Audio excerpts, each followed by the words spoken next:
A lot of times when I'm working on tracks, I associate colors with sounds.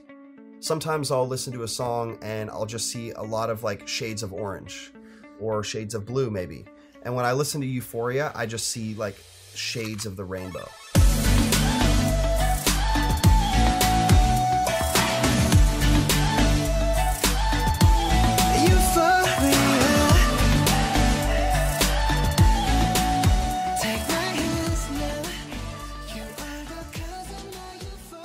Euphoria is a solo song with Jungkook, who's one of the 7 members of BTS. You know, I sent it to them, and then, I mean, he's such an incredible singer, and I heard this amazing vocal back, and they added some really cool vocal harmonies in the hook, which I thought just added so much more to the drop. And to me, creatively, they're pushing the boundaries so far. There's a lot of fearlessness in the art that they make and how they create it. When I started Euphoria, initially it was an idea from a writer who I was working with, Candace Sosa. She plays guitar, and I was inspired by just the sound that was in this initial little demo. And I said, all right, let me take that and work with it. And it sort of all just came together really fluidly and naturally.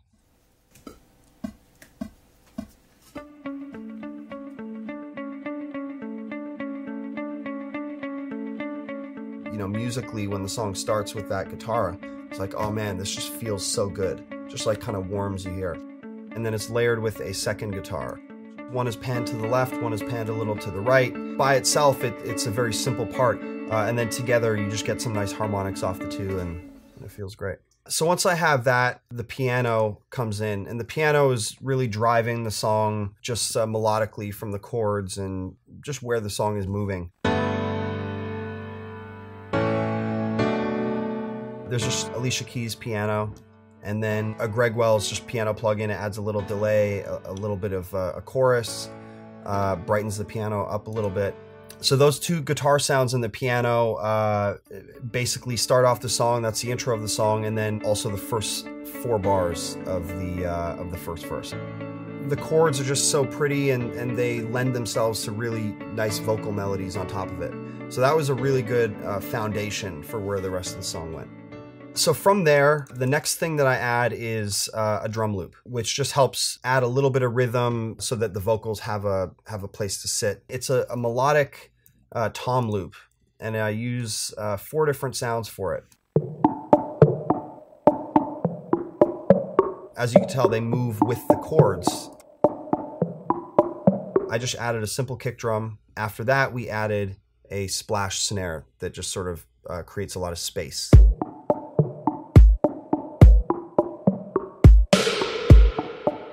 So after the drums were added, we have the guitar and the piano.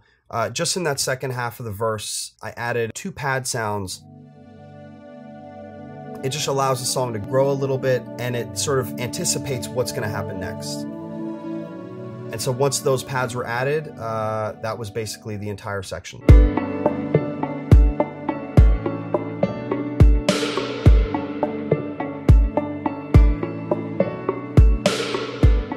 So after the verse, the B section comes in, and this is really where the song is growing to at this point. You know, the song is called Euphoria. I wanted a B section that would be just really open and bright.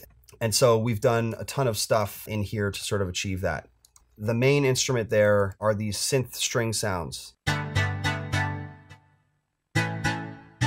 I just took the initial piano chords from the intro, but it's played with more rhythm. And I was messing around with Serum. I found this cool sound in there that I modified a little bit. So after I had added the strings, the next thing I wanted to add was a synth pad. And I found this really cool preset in Sylenth, which I then modified a bit, called Pong. Then the way that I processed it is I added a filter that would open up as the section moved along, making our way towards the chorus.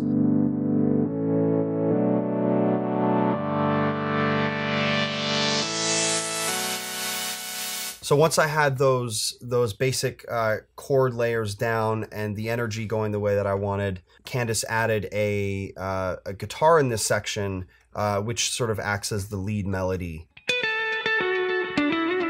I think it just adds a nice counter melody to the initial chords that are in there.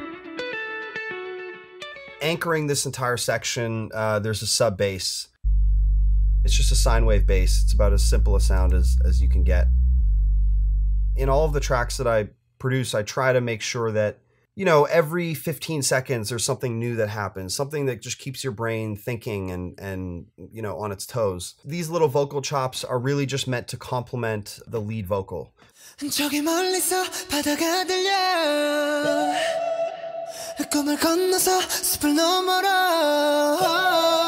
after a few other smaller sounds are added, this is what that entire B section sounds like.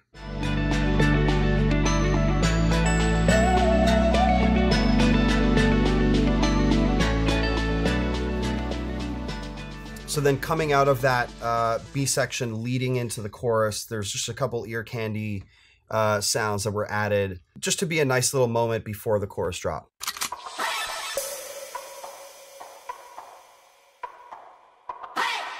Sometimes music is like a collage, and you just take these cool sounds and you try to see how they can play off one another and how they fit in, and a lot of it's just experimenting and messing around with it.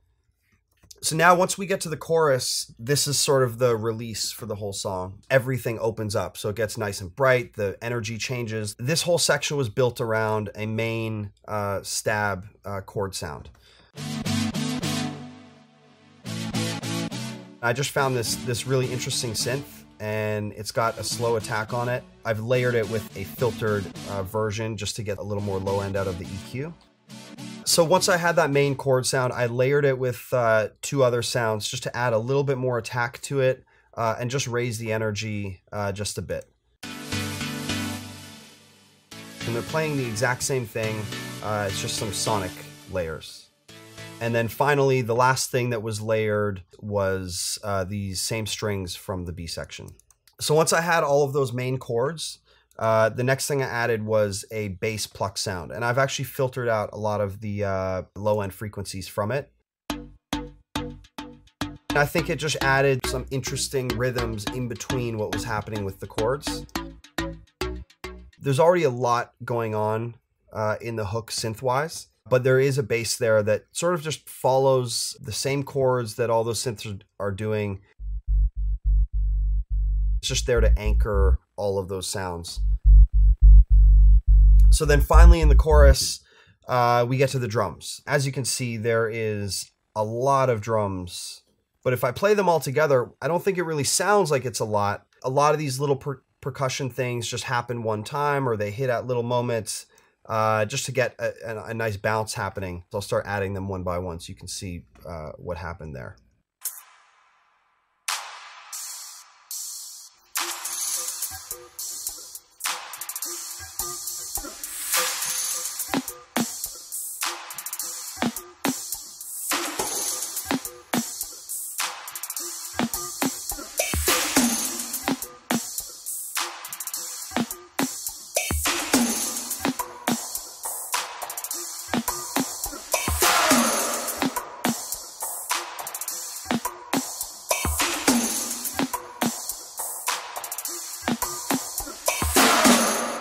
A lot of that is just auditioning sounds and looking for cool, interesting new sounds that I maybe haven't heard before or haven't used before. And eventually, as you spend enough time on it, all these sort of sounds start to fit in as like a puzzle, and they start to fit in together and find their home. Once you add the main kick and snare, the hook drums sound like this.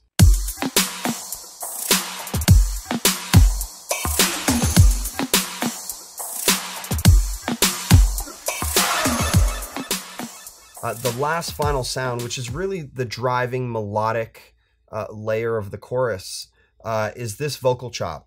Really, it started as layers of our initial demo vocal. I chopped it up in a way where melodically, I just liked what it did melodically. I didn't care if the words made sense or anything, because then I processed it quite heavily so that none of the words are discernible anymore.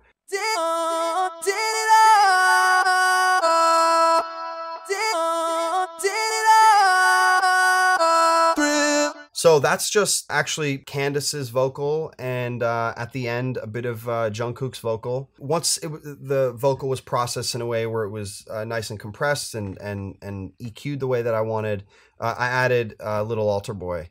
And this sort of pitches the vocal up. I added a bunch of reverb, and I added a sidechain to it. And then there were some other little frequencies that were jumping out that I didn't like, so there's a de-esser on it. And finally, some delay.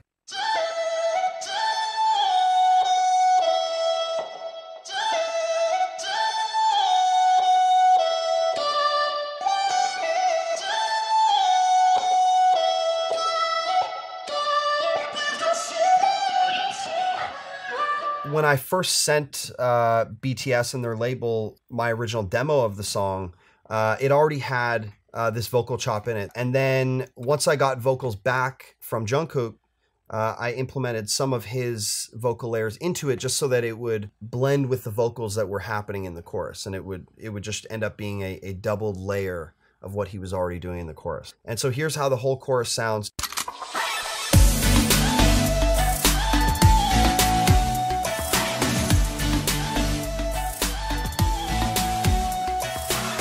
So that's basically all of the main elements of the record, and there are some other layers in there. As you can tell, like, it's a fairly complex production. There's a lot of different pieces of ear candy and layers that come and go, but I try to cover the most important parts, and that's Euphoria. Working with BTS, it's really been incredible. And I just sort of built a relationship with the team over there and started sending them some records, and this was one of the first ones that they picked. And it's just been amazing to see like what they've been able to achieve, you know, two #1 albums in the same year from a foreign language act in America. That's like a huge achievement. Nobody's ever done that before. It's just exciting. I'm glad I'm a part of it, and I'm hoping that their success will continue.